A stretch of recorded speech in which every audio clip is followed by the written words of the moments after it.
দেখেন, ইনি হচ্ছে অল্প শিক্ষায় ভয়ঙ্কর বলে না, শওকত মোল্লার রূপ তেমন। তিনি হিংস্র রাজনীতি করেন, এলাকার মানুষকে থ্রেট দিয়ে, এলাকার মানুষকে ভয় দেখিয়ে, গণতন্ত্রকে লুট করে, ভোট প্রক্রিয়াকে লুট করে তিনি বিধায়ক হয়ে আছেন। তিনি বলেন আমি অবজারভার, কিন্তু ওনার দলের সেকেন্ড হ্যান্ড কামান অভিষেক বন্দ্যোপাধ্যায় বলছেন যে তৃণমূল দলে কোনো অবজারভার টবজারভার কিছুই নেই। তাহলে কে সত্য বলছে আর কে মিথ্যা বলছে, এটা ভাঙড় সহ বাংলার মানুষকে আমি একটু ভাবতে বলবো। তাহলে হয় অভিষেক বন্দ্যোপাধ্যায় মিথ্যা কথা বলছে, নাই শওকত মোল্লা মিথ্যা কথা বলছে। এই মিথ্যাকে দিয়ে যারা নিজেদের অস্তিত্ব টিকে রাখতে চায়, এরা বেশি দিন টিকে থাকতে পারবে না। আজকের অল্প শিক্ষায় ভয়ঙ্কর যেরকম রূপ, তাই অল্প কিছু রাজনৈতিক পথ পেয়ে যেভাবে উড়ে বেড়াচ্ছিল, আস্তে আস্তে দেখবেন যারা বেশি ওড়ার চেষ্টা করে আস্তে আস্তে ডানাগুলো জব্দ হয়ে আস্তে আস্তে মাটি মুখো হয়ে যায়। শওকত মোল্লাকে বিভিন্ন অ্যাঙ্গেল থেকে, দলের বিভিন্ন অ্যাঙ্গেল থেকে মাটি মুখো করে দেওয়া হচ্ছে। এইটাই শওকত মোল্লা বুঝতে চাইছে না। শওকত মোল্লাকে বলি এখনো বোঝার টাইম আছে, বোঝার সময় আছে। আপনি যদি না বুঝতে পারেন, এই দল যারা যত বড় লেভেলের নেতা তাদেরকে ব্যবহার করে এনারা শীর্ষ জায়গাতে টিকে রেখেছে। এই শওকত মোল্লাদেরকে একদিন ব্যবহার করতে লেগেছিল, আস্তে আস্তে এনার ব্যবহার দ্বারা যখন বাংলার মানুষ এনার থেকে মুখ ফিরে নেবে এবং তৃণমূলের ভাবমূর্তি নষ্ট হবে, এই শওকত মোল্লাদের আর নজির খুঁজে পাওয়া যাবে না। তাই শওকত মোল্লাকে সংযত হতে বলবো। এবং আপনি যে হিংস্র রাজনীতির মধ্য দিয়ে তৃণমূল কর্মীদের এবং বিরোধী কর্মীদেরকে যেভাবে খুন করাচ্ছেন, আপনাদের তৃণমূলের হাতে যেভাবে সাধারণ ভাঙড়ের মায়ের সন্তানদেরকে অকালে প্রাণ চলে যেতে হচ্ছে এবং ভাঙড়ের মায়েদেরকে কোল খালি করছেন, কাদের কাদের খুশি করার জন্য করছেন?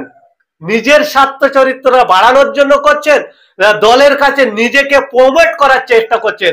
এটা একটু ভাবতে বলবো। আপনার বিরুদ্ধে কিন্তু আইএসএফ প্রায় এতদিন পর্যন্ত মুখ খুলতো, আজকে আপনার দলের নেতারা, আপনার সঙ্গী সাথীরা তারা মুখ খুলছেন এবং বলছেন যে রাজ্জাক খানের প্রকৃত যিনি খুনি শওকত মোল্লার সাথে ঘরে।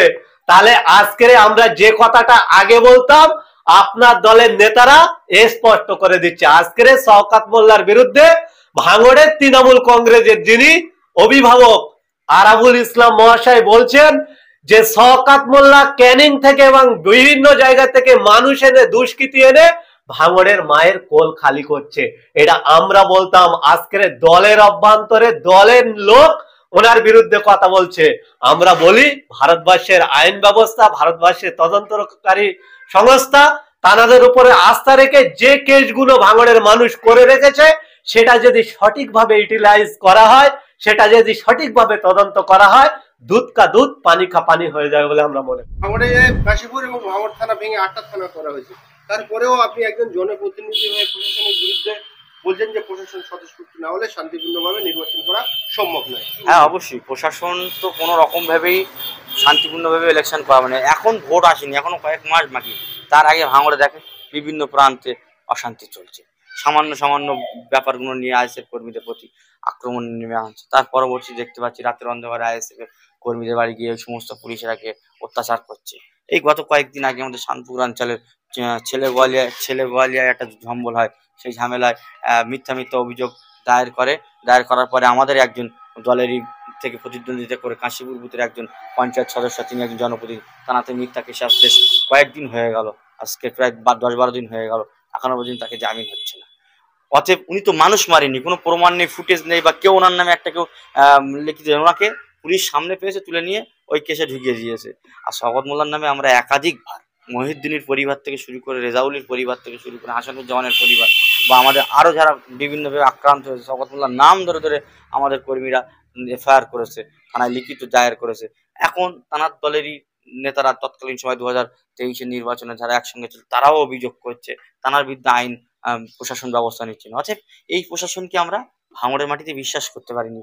এই প্রশাসন এসছে ভাঙড়টাকে তৃণমূলের ফেভারে আনার জন্য এবং বিরোধী মুক্ত করার জন্য, বিরোধী দল যারা করবে তাদেরকে বিভিন্ন কেস লাগিয়ে দিয়ে তাদেরকে দমানোর চেষ্টা করার জন্য এই প্রশাসন এসছে। আমরা উচ্চতম প্রশাসনকে বলবো, কলকাতা পুলিশের কয়েকজন পুলিশ অফিসার নিঃসন্দেহে ভালো, তাদের কাছে আবেদন করব আপনারা প্রশাসনের পোশাক পরে নিরপেক্ষর সঙ্গে কাজ করে ভাঙড়ের মাটিতে যেন কোনো রকম অশান্তি না হয়, মারামারি হানাহানি, পিসফুল নির্বাচন যেন হয়, এই দাবি রাখবেন।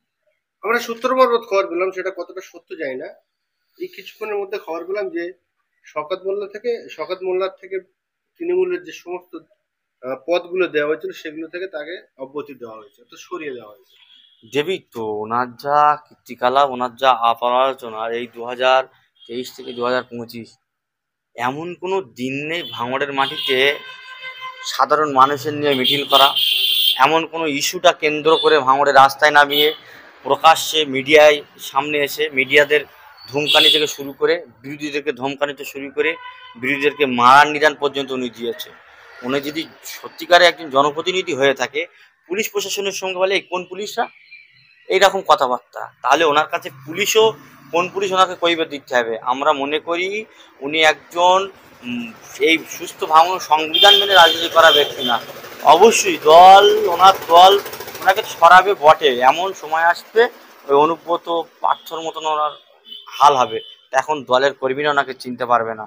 দল ছাঁটার সময় এসে গিয়েছে, কারণ ভাঙড়ে যে অশান্তি করে করে আজকের আমাদের ফুরফুরা শরীফ থেকে শুরু করে মুসলিম সমাজকে বিশেষ করে শুরু ইমাম মুয়াজ্জিনদেরকে যেভাবে উনি ব্যবহার করছে, সে জায়গায় দাঁড়িয়ে থেকে আর ওনার যা চিন্তাধারা, ওনার যা উগ্রপন্থী মন মানসিকতা, দল যদি ওটা করে সেটা দলের ব্যাপার, কিন্তু দলের সাথে আমাদের ওনার সঙ্গে দল কি সিদ্ধান্ত নেবে ওটা নিয়ে আমরা ওনার নিয়ে ভাবি না।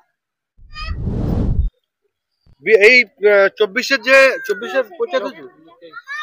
23 পঞ্চায়েতে এই আরবুল ইসলাম, কাইজার আহমেদ এবং ভাঙড়ের আরো বেশ কিছু তৃণমূল নেতা যারা এখন শওকত মোল্লার সঙ্গে রয়েছে, এনারা সবাই কিন্তু একসঙ্গে দল করেছিলেন এবং তারা বিভিন্ন জায়গায় জনপ্রতিনিধি হয়েছিলেন, কেউ পঞ্চায়েত সমিতি, কেউ জেলা পরিষদে, কেউ পঞ্চায়েতে। আর আজকে যখন ভাঙড়ে এনারা শওকত মোল্লাকে খেদাও আওয়াজ তুলেছেন, সমস্ত অপরাধের দায় কিন্তু শওকত মোল্লার ঘাড়ে চাপিয়ে দিয়েছেন। এটাকে কেমন ভাবে দেখছেন? না, তিস্তার পঞ্চায়েতে তখন দায়িত্বে ছিল, আমরা দেখেছি এই ভাঙড় বিধানসভাতে তৃণমূল কংগ্রেসের পক্ষ থেকে যারাই দায়িত্বে ছিল, এইটাকে এর দায় কিন্তু সবার ঘাড়ে নিতে হবে, এর দায় সবার ঘাড়ে। এখন তারা শুধু এনাদের না, তখনও অনেক এই আমাদের দক্ষিণ চব্বিশ পরগনার পুলিশ প্রশাসন, আমরা দেখেছি তিস্তার পঞ্চায়েতে ভাঙড়ে যে নির্মম অত্যাচার চালিয়েছে বিরোধীর উপরে, সাধারণ মানুষের উপরে।